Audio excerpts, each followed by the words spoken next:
हमारा देश न्याय व्यवस्था के आधार पर चला है। न्याय व्यवस्था ये सर्वोच्च व्यवस्था पे है। इतना बड़ा देश है, पक्ष पार्टी जाति पाति धर्म इतना बड़ा देश है, फिर भी सही सलामत चल रहा है। इसका कारण न्याय व्यवस्था है। न्याय व्यवस्था के आधार पर हमें चलना ही पड़ेगा। अगर न्याय व्यवस्था नहीं होती तो ये गुंडे लफंगे धोखे दंगे सब होने थे, लेकिन न्याय व्यवस्था है इसलिए सही देश चला है।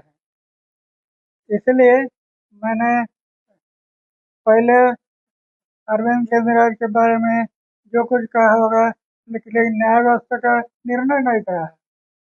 अभी न्याय व्यवस्था ने निर्णय दे दिया कि उनका कोई दोष नहीं है, तो मानना पड़ेगा। न्याय व्यवस्था सर्वोच्च व्यवस्था है। जब अरविंद केजरीवाल के ऊपर आरोप लग रहे थे तो आपने कहा था कि न्याय व्यवस्था, लेकिन उस टाइम पर न्याय व्यवस्था का निर्णय नहीं था ना, ये तो मौका हवा में बोल रहे थे। अगर न्याय व्यवस्था का निर्णय होता तो हम ऐसा में नहीं बोलते। निर्णय नहीं था। अरविंद केजरीवाल ने कहा है कि बीजेपी ने साजिश करके हमारे ऊपर झूठा केस दर्ज किया और हमारी पार्टी तोड़ने की कोशिश की।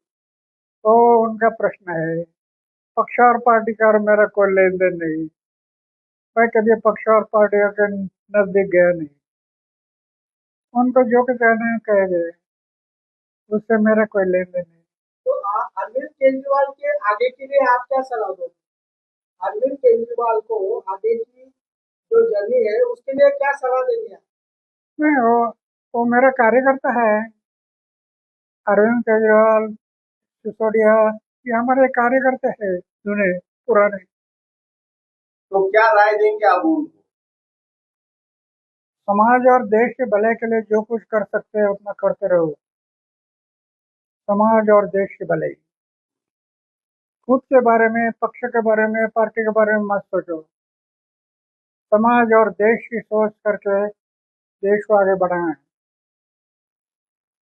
क्यों ये देश जो आज़ाद हुआ है इसके लिए बहुत बड़ी कुर्बानी हुई है।